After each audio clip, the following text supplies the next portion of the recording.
ತಾವು 58 ಕೋಟಿ ಪ್ರಾವಿಷನ್ ಮಾಡಿದ್ದೀರಾ ಅಂತ ಹೇಳಿದ್ದಾರೆ. ಖರ್ಚು ಒಂದು ಒಂದು ಜಿಲ್ಲೆಗೆ ಎಷ್ಟು ಬರ್ತೈತೆ? 1.5 ಕೋಟಿ ಬರ್ಬೋದು. ತಾಲೂಕುಗಳಿಗೆ ಬಂದ್ರೆ 20 ಲಕ್ಷ ಬರೋದು. ನಿಮ್ಗೆ ಎಲ್ಲೂ ಸಿಗಲ್ಲ. ಈಗ ಕರ್ನಾಟಕದಲ್ಲಿ ಎಲ್ಲೂ ನಿಮ್ಗೆ ಜಮೀನೇ ಸಿಗಲ್ಲ.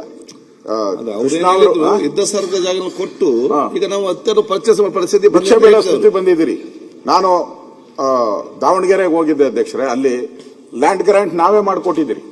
ಸುಮಾರು 100-120 ಎಕರೆ ಲ್ಯಾಂಡ್ ಗ್ರಾಂಟ್. ನಾನು ಹೋಗಿ ಅಶ್ವತ್ಥ ಕಟ್ಟೆ ಮೇಲೆ ಕೂತ್ಕೊಂಡು 1 ಎಕರೆ ಕೊಡ್ರಯ್ಯ ಅಂದ್ರೂ ಒಬ್ರು ಕೊಡಲ್ಲ. ಸ್ಕೂಲು ಕೊಡಲ್ಲ, ಆಸ್ಪತ್ರೆಗೆ ಕೊಡಲ್ಲ. ಅದಕ್ಕೆ ನಾನು ಹೇಳುವಂಥದ್ದು, ನಾನು ಅವಾಗ ಪ್ರಯತ್ನ ಮಾಡಿ ಎಲ್ಲ ಡಿಸಿಗಳಿಗೂ ಹೇಳಿದ್ದೆ, ದಯವಿಟ್ಟು ಇನ್ಮೇಲೆ ಎಲ್ಲೇ ನೀವು ಲ್ಯಾಂಡ್ ಗ್ರಾಂಟ್ಗಳು ಮಾಡಿ, ಇನ್ನು 20-30 ವರ್ಷಕ್ಕೆ ಅಲ್ಲಿ ಸ್ಕೂಲು, ಅಂಗನವಾಡಿ, ಸ್ಮಶಾನ ಅದರ ಪ್ರಾವಿಷನ್ ಮಾಡದಾದ್ಮೇಲೆ ಕೊಡಬೇಕು ಅಂತ ಸ್ಟ್ರಿಕ್ಟ್ ಆರ್ಡರ್ ಮಾಡಿ. ನೀವು ಇಲ್ಲಿ ಅದು ಬಹಳ ಇಂಪಾರ್ಟೆಂಟ್. ದಯವಿಟ್ಟು ಇದು ಮಾಡಿದ್ರೆ ಮುಂದಿನ ಜನಾಂಗಕ್ಕೆ ಒಳ್ಳೇದಾಗ್ತೈತೆ. ಇಲ್ಲ ಅಂತಂದ್ರೆ ಎಲ್ಲ ತಗೊಳಕ್ ರೆಡಿ ಇದ್ದಾರೆ. ನೀವು ಕೊಟ್ರೆ ಎಲ್ಲರೂ ಬರೋದು. ನೀವು ಎಲ್ಲಿ ಈ ಚಿತ್ರದುರ್ಗ ಹೋಗ್ತಾ ಇದ್ರೆ ಬೆಟ್ಟನೆಲ್ಲ ಉತ್ಕೊಂಡ್ಬಿಟ್ಟಿದ್ದಾರೆ. ಈಗ ಎಡಗಡೆ ನೀವು ಬೆಟ್ಟಗಳನ್ನೆಲ್ಲ ಉತ್ಕೊಂಡ್ಬಿಟ್ಟಿದ್ದಾರೆ ಮೇಲ್ಗಡೆ.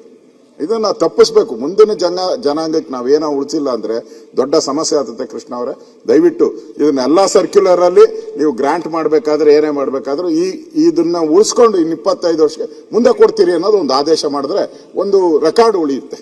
ಧನ್ಯವಾದ.